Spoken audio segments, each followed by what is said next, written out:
Welcome, everyone, to the very inaugural edition of Inside the Zoo. I'm Clint Schweitzer alongside former Mizzou linebacker from 04 to 08, Steve Redmond. Joining us this week, our two guests, the two starting corners for your Missouri Tigers, Ennis Rakestraw and Kris Abrams-Draine. Guys, what's up? Welcome to the show. It's football season. We're strapping on the helmets. We're ready to get this thing going in just 2 days' time. Ennis, how's it going, my man? It's going good. I'm just ready to get out there on the field and show what we're about. That's it. I can't ask for much more than that. Kris, how's everything going? Summer going okay? I get to be out at practice like once a week. I don't get to see a whole lot, but from what I've seen, I like. How was fall camp for you? Fall camp was good. I think we have a good understanding of the defense, and we have a good chemistry of practicing with each other. So I think it'll be good. Yeah, what's the chemistry like between you two? You guys coming back off, Ennis coming off an injury. You guys kind of, from what I could see in the drills, you guys counted on leadership-wise by this coaching staff. Like, how's the communication, the leadership between you two? How's that coming along? I'll go first. For me and Kris, we've been, rocking with each other since we got here. At first, he was on offense. He was a traitor at first. That's right. He finally came to the real side where he belongs. But Kris, me and Kris been good. We always keep it real with each other. We only want what's best for each other. Kris got a lot of accolades and stuff going on. I just keep motivating him day by day. And we always go to each other in the drills, just trying to get day by day better. But with me and Kris, we just can play off each other. It'd be crazy because we always sit and talk about it. It's just crazy. Let's go. Hey, Kris, I got a question for you, boss. So you last year you was playing in that slot corner? Yeah. Like a nickel back, basically? Yeah, I play nickel. So now they moved you, man. How you feeling about that move out of your original spot to your new position? I really like the move because it's like I can be more use my athleticism more and run with people instead of being in the box and have to worry about the run a lot. But we still got to hit, but you don't have to worry about the run that much. Yeah. Okay. That's good, man. I like hearing that. And for you, Ennis, coming off the injury, tore the ACL last year during practice, just coming back off of that. How's the knee? Did you have any doubts when fall camp started? Is it once you got out there, it just the knee was there, you were mentally there and ready to go? How was the transition for you? The transition was kind of big for me, because I never had a season-ending injury or, never thought I had nothing with a knee. I always told myself if I ever tore my ACL, I'd be done with football, but it happened to me and I'm still here. Yeah. But, I had to build a lot of confidence, watching people Kris and the other corners, they was doing some of the drills that I felt like I couldn't do during the summer. And they always told me, we ready for you to be back and you still good. So they gave me all the confidence I needed. And when fall camp came around, I just started trusting my training. And Steve, you've had experience with this yourself. Yeah. Your senior year, unfortunately, got cut short during, I believe, during a Jeremy Macklin kickoff return? It was the next play when we kicked off. So he ran one back and then we kicked off and Ennis, that was a question I had for you, man, because my senior year, basically running down on kickoff, I took a guy got knocked into the back of my leg. So I tore all my ligaments but one. I broke my leg. It was devastating. But the difference, that was it for me. I had to have surgery the rest of the year. So knowing kind of how that goes, the uncertainty, you got to get going again. And now you back. One, kudos, man. That's big, dude, that you back out on the field and you ready to go. Where's your headspace at, though, going into this first game? You feeling good? Yeah. I feel fine. I ain't really worrying about my knee. Okay. It's people think I would be. I'm just ready to, play with my brothers once again because we all got goals and aspirations. And one of my goals was to play with them again and be back. That's awesome, man. I love hearing it, man. Kris, you returned kicks last year, had a return against Tennessee. And so just, I know Luther's coming in, probably going to do a lot of that. What's been the situation there? Are you going to get your chance to get your hands on the ball again? Or is Luther LB3 going to do a large share of that kick returning this year, man? What's it going to look like? I don't know. It's just we both take reps in and we both good at it. It just depends on the coach and how the game is going. I think we both will get touches though. Good to hear it. Yeah, because what are your thoughts?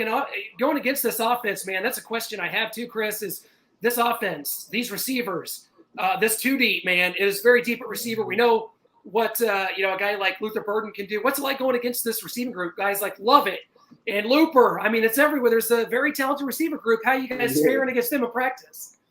I think it's very competitive because we competitive on the defensive side and they competitive too. So it's only making us better. And they not no just average receivers, all good receivers. So it's really making us better. So I got a question. I want to build off of what Clint said. So when we were there, ain't nothing changed. We weren't too big of fans of the offensive guys. Do they still get babied in practice? You ain't got to. Sometimes they do. I don't want to get y'all in trouble. Sometimes they do, but like for the most part, it go the way it's supposed to go. Okay, because I wanted to ask, man. An important part of every team and every offense, especially, is that quarterback. What can we expect, or what do you think Brady Cook is going to bring to the table for the offense this year? As a guy, as guys who get to deal with it every day. Mm-hmm. I think Brady is a good leader. He gonna definitely lead the offense the right way it's supposed to be led. If downs are bad, he gonna lead it the right way, and I think he's not gonna back down from nobody. So that's what I want to see in the quarterback. I think that's the quarterback we got. Yeah. Cool. Ennis, what do you think? Do you pick him a few times in practice at least? Yeah, I caught an interception from him before. But the one thing about Brady is because we pretty much in the same grade, so I watched Brady grow as a person, and like KD said, as a leader, he came from a person that didn't really like talking to everybody, and now he's the guy who pretty much leads the offense, and that's a big jump from what he was and how he came in. And his decision making got a whole lot better. His reads got way better. He know how to look out people a lot now. Like he's developing into what he needs to be. Oh, that's great to hear. Got to ask you guys both because the 2 deep came out just a couple days ago, and you two starting at corner. But I want to ask you about some of the young guys, Norwood and Jackson. Have you guys kind of taken those two because those guys are right behind you, going to play a lot? You guys kind of take them under your wing a little bit this year? I'll go first. Yeah. I take them under my wing.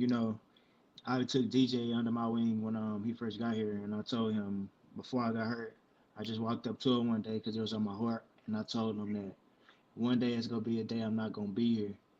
In my eyes, I was talking about like if I make it to the next level or not, or something like that.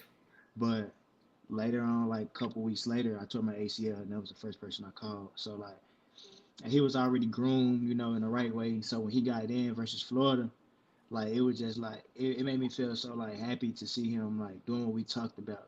Because as a freshman coming in, when you see a lot of people in front of you on the roster, your focus kind of like linger, and you feel like, man, they ain't worrying about me yet, but this game is like it'll humble you quick. You might be playing the next day.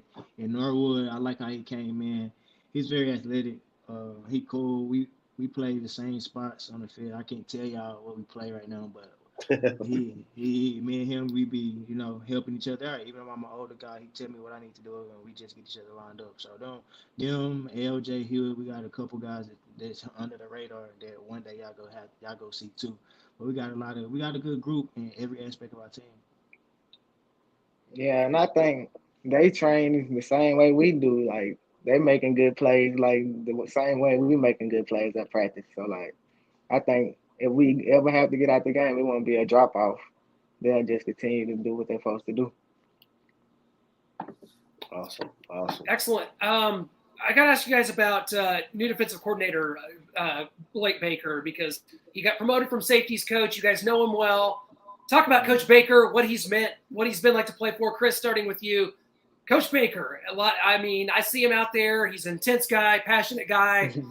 can't wait to see what intensity the defense brings. But from your perspective, Kris, what's it been like playing for him? Obviously, he coached D-backs as well last year, so you know him well. Coach Baker is a good man, good guy. He's a funny guy, but he about his business. Like, he expects everybody to know what they're supposed to do, and that's how you're supposed to be. He got to be demanding. He's a good leader of the defense, and he gonna give it his all every day, every second of the day. Ennis, what's your thoughts on Coach Baker? Like everything KD said, but I want to add, you know, because I asked back when I was hurt. You know, some days everybody ain't gonna have the greatest day, and coming back from an injury like mine, sometimes like it gets to you, and it's a point where you feel like what can I do? And I remember I was just talking to Baker one day, and he was like, "What's wrong?" And I was like, "Man, I don't feel like I'm gonna be the same." That's before I start playing again. I don't feel like I'm gonna be the same. And then like he actually started talking to me about it, and everything gave me confidence and told me like we're ready for you to get back. And that was like another big aspect of me hurry up and get back, because I felt like the DC got faith in me too. That's a good feeling, Steve, is it not? I mean, Dave Steckel back in your guys' day, he's going to be on the call for the game, by the way, on Saturday. How about that, man? Coach Steck? It's always good to feel, you know, like you could play for the guy that's calling the shots.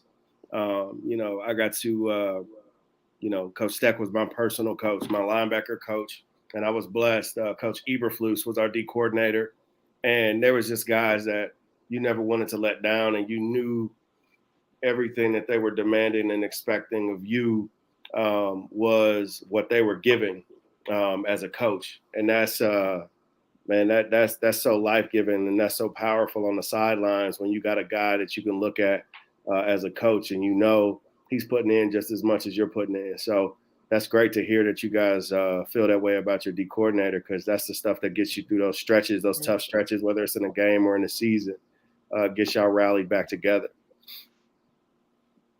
That's great to hear, guys. So we got to bring up the association here with Horns Down Shop. You guys have some cool stuff. I think, Kris, yours is on the way. I don't know if you guys could see that. Yeah. There we go. Man. Pre-order it now. No fly zone. Yeah. Okay, Kris. So, Dude. man, my technical skills are really getting good. That popped up perfectly. Oh, how about that? So that's coming up. You can go pre-order that right now. hornsdownmizzou.com. And you can also get the Rakestraw. And there's a new one about to come out, but there's rakes right there. Oh, boy. So you can get that. But I just, Jesse from Horns Down Shop just told me that there's a new Rakestraw about to come out. This is great. Now, guys, I don't know. You know, I talked Steve into doing this show with me, and I'm like, you know, we're gonna have to talk a little bit about NIL. And he's like, I don't know if I want to talk about that. You know, guys back in his day, no way. We're like, he's like a get off your lawn, you know, grandpa now. No, he's cool with it. He loves it. Yeah, he loves it. Right? I'll say this, man. We were one of the groups that, and I'm not talking just Mizzou, I'm talking about sports in general, where it really started to come up, that conversation. Like, you know, you start to see all the money that goes into, whether it's a football game or just college sports in general, and where can there be some kind of balance or opportunity for the athletes. And so, you know, man, we'll have to talk offline about all of the stuff that wasn't happening back when I was playing to the luxuries y'all got now, which is awesome, man. And I'm happy for y'all. I'm proud of y'all to be able to have that opportunity, man. Just take advantage of it, you know, make the most of it, because it is, man. It's a lot of guys that didn't get that opportunity that are, you know, I ain't gonna lie, some of them are jealous, but I'm happy for y'all. I'm glad y'all get to shine a little bit. Yeah, and the stuff is great. Horns Down Shop. It's just awesome that we have this opportunity and for you guys. And I know you guys love it. I know you guys love just not necessarily, you get, you know, some money aspect, which college athletes, you know, you guys are out there playing for this university, a university that makes millions of dollars off its football program. So just to be able to at least get a little something off that, it's a good opportunity. So you guys, Horns Down Shop, it's a good one to do, by the way, because Texas is coming to the SEC. So we'll be able to keep that rolling, right? Horns Down. You're from Texas, Ennis, so You probably got it's some kind of hit Texas. home for me. You got some Texas friends, I'm sure, my man. Yeah, I got a whole bunch of people from high school, playing there, and a lot of people I know. Ennis, one thing I've always wanted from you, because you were, you're both heralded recruits out of high school, had a lot of options. Ennis, being on a college football team, it's a journey. There's ups and downs. There's times maybe where you've questioned things, but why has Mizzou been the right fit for you? Because there's a time where people question, like, are we going to lose Ennis, to the transfer portal? But here you are, you're still here, and so why has Mizzou been the right fit for you? First off, like I said, the people around me, I done got some like great friends, some people that about when I get married. I ain't trying to get married now, but when I get married, they go be there for me. I've been through a lot of coaching changes. Gibbs was my like main recruiter. He who I came for, and when he left, it kind of hurt me. But Gibbs told me like stay there, like it's a good place for you. It's a good town, good people around you, and like they gonna make sure you straight. And then Wilkes came in, and now Baker. It's just I'm learning different stuff from different people that's gonna help me evolve my game to something even greater. So that's what I took from everything. So I decided to stay, and I ain't never been a quitter. So got to get it done. And Kris, same for you. You were a receiver coming out of high school. You come here as a receiver. You switched to corner. There's probably times where you're questioning things. Is this the right place? I didn't come here to be a corner, and now all of a sudden here you are starting and shining. So do you feel like your dedication and just passion to be here and to play for this program, is that paid off for you think? Yes, I think it paid off, but it was like, and sometimes I did question it, but like I just talked to my mom. She was like, "Stay down, just be patient, keep working," and that's what I did. Then an opportunity came, and I just grabbed it. Love to hear that, guys. That is the reason you're in the spot you're in now. Starting corners going into Louisiana Tech. I guess we should probably bring up before we let you guys go. There is a game on Thursday night. The Louisiana Tech Bulldogs come to town. This is weird. I was talking to Steve. We don't think Missouri's had many Thursday night games. I know they haven't started a season that way in quite some time, but back in Steve's day, and this will give you guys something to think about, Steve's 04 Tigers lost at Troy on a Thursday night, so we got to be focused here for this Louisiana Tech game, Steve, don't we? Hey, listen, I know y'all hearing it. I know it gets cliche. Don't overlook anybody. Not one team, not one play. We went down there, man. And now to be fair, and he's a little bit, y'all would have been young, but we had a no-name DeMarcus Ware on the Troy team. Pro Bowler. I don't know if he got inducted to the Hall of Fame in the league or not, but he was a monster, and he made his bones playing against us in 2004. And that was one of the catalysts behind the scenes. That was a jump start for us because we had finally got ranked. We were 25th. Not a big deal now, given the success we've had recently. But back then, that was a big deal. And we went down to Troy. Whew. We let that one get away, man. So I'm excited for y'all. Hopefully y'all don't do that. I know y'all going to have a game plan and y'all going to be ready. As you can tell, these wounds haven't healed, guys. 18 years later. Right. So you don't want to go down that road. So Louisiana Tech, what are you guys seeing on film? You guys prepared for this Thursday night? Get out in front of that crowd. It's got to be great just to get the live bullets flying. Get out of practice, stop hitting each other, and get out and hit somebody else, right? Yes, sir. Yeah. You got it, Kris. You go first. Yeah, I say like we've been going against our offense every day, so we ready to go against somebody else. But yeah, I feel like they're a good team, and they got good coordinators that just came from new schools that were successful. So like we can't overlook them. We prepare for them how we propose to prepare for people in the SEC. Yeah, like Kris said, they got some players on their side of the ball too. That probably overlooked in high school. It's always somebody, like you said, an unnamed DeMarcus Ware that you don't know about and can really play in the level that we can play in. So we done lock that in on our film. We done keyed those guys out, and they got some people that can make plays. I'm just happy to be back it's it. I'm happy to play again. I know we all fired up. We just got to minimize the mistakes. That's what happened on the first game. A lot of missed tackles. We just gotta be on percent. We gotta get better. Yeah, the defense got much better last year. So you guys feel like that momentum carries over here? The start of the year was tough, man. I made that trip out to Boston for Boston College. My car got towed. It was just a bad trip for me, guys. So that defense, though, wasn't the same defense as we saw against Tennessee, against Boston College early in that season. When we saw South Carolina and Vanderbilt, Florida, all down the line, you guys got better. And I think that hopefully that momentum is ready to carry over, right? Yeah, that was funny to me. When they was doing all that, I went in the defense room. I said, "Dang, where y'all?" Like, what happened when I was playing? Yes. I wasn't playing no more, and I was like, "Dang, man, they really like doing good." I was at home, proud, screaming with my leg up on a chair. Yeah, to clarify, the defense did not get better because Ennis was out. That is not why that happened. It was just a coincidence. I mean, come on. It had to get better, though. It had to get better, guys. Let's be honest. It had to get better, and it did. And that's the important. That shows leadership. That shows a lot of wonderful qualities about the guys on the team. And I think there's a very deep defense here. I think defensive line is so deep. Linebacker, the secondary, maybe a lot of people say it's the strength of the team. So you guys, a lot to live up to there, guys. We're going to see you Thursday night in Columbia. It's Tiger Strike, the Zoo. So it's going to be a raucous crowd. ESPNU, big time. Dave Steckel on the call. Steve, This is just all the stars are lining up, man. So I gotta get back with Stack. I'm glad he's gonna be on the call. Make sure he don't say too many cuss words out there, man.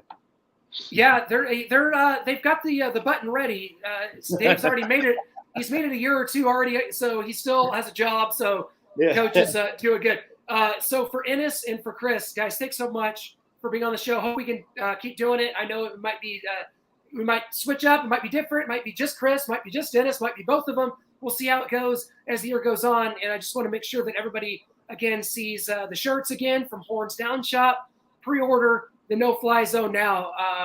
I'm going to wait to see how Thursday's game goes before I get mine. I'm just kidding, Kris. I got mine coming. And Ennis as well. We're going to get the new Ennis Rakestraw coming up, too. That's the old one. So we'll see what the new one looks like. That's what you can still grab right now. Guys, thanks so much for being a part of the show. We'll catch you guys soon. Good luck on Thursday. And MIZ.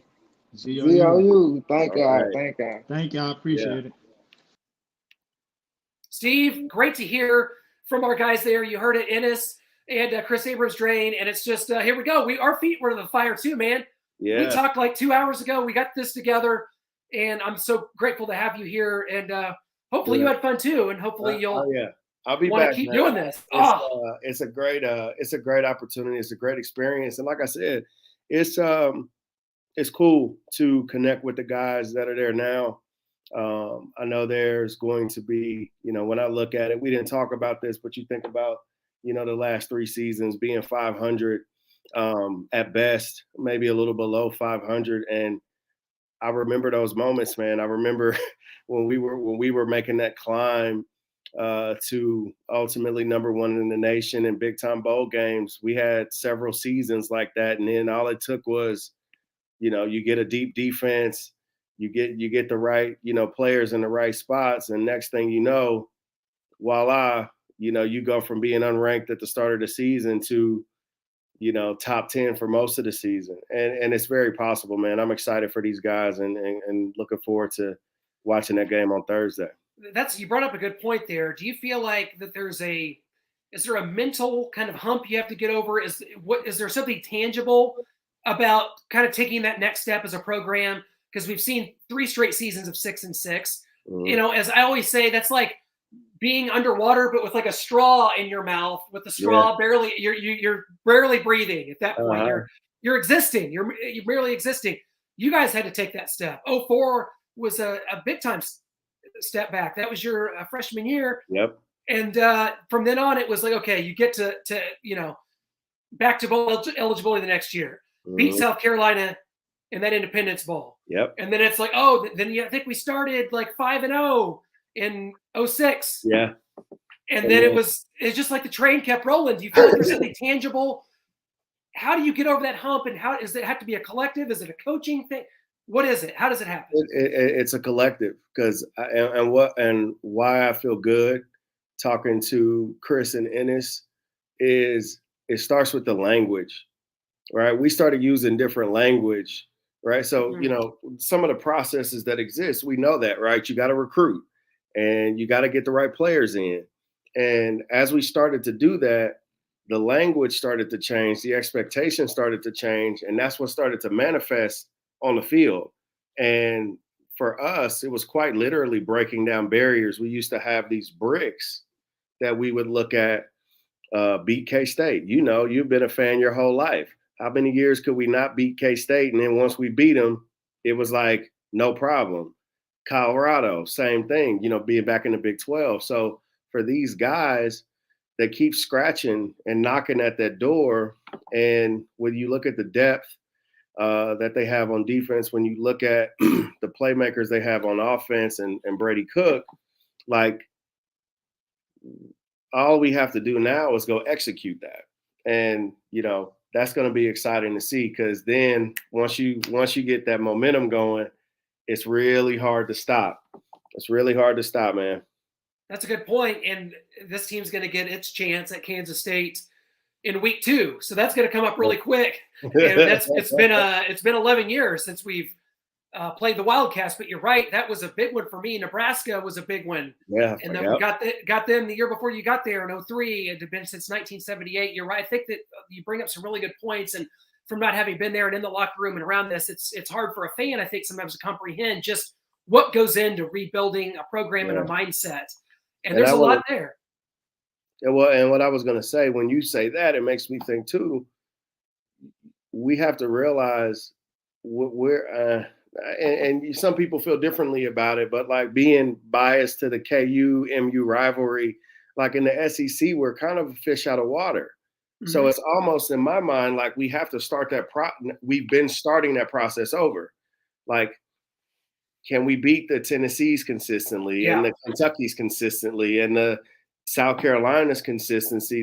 So now we're looking at, the Titans in the conference. And then once you break that barrier, boy, oh boy, like I think that's the piece that we're looking at to really blow up to another level. But it's the same process. It's just now in the SEC, we got to go do it. We can. Yeah, that's really well said. And it's upon us. It's time to kind of put all the talk aside and see how it plays out. So Thursday night, ESPNU, it's going to be a big one, Missouri and Louisiana Tech, and then Missouri's going to travel to Kansas State. So we're going to have some big time stuff to talk about next week, Steve. And I hope there's a next week, because this has just been amazing. And your analysis and just what you bring is so important to a show like this. I mean, we met up at McFadden's before Mizzou and South Carolina in 2014. That's how fast time flies, man. Know, all of a sudden, here we are, dude. We're back at it, man, and I'm excited about it. So, we'll get through this one. We'll go get a win on Thursday, and then we'll retool and get ready to play the Wildcats again. That'll be fun. It will, guys. For Steve Redmond, I'm Clint Schweitzer. Thanks for joining us from Inside the Zoo. Brought to you by Horns Down Shop. Again, it's very important. Support these student athletes. Go to Horns Down Shop or hornsdownmizzou.com. and click on that link for DB Zoo 22, because that's where Ennis, and you can get Ennis and Kris Abrams-Draine stuff. And just when you buy that stuff, it goes right to the student athletes, man. And so I can't think of a better marketing tool than to direct you there. I mean, It goes right to them. And so that's tremendous. Steve, thanks so much for being a part of the show. Look forward to next week, and we'll see you next time here on Inside the Zoo.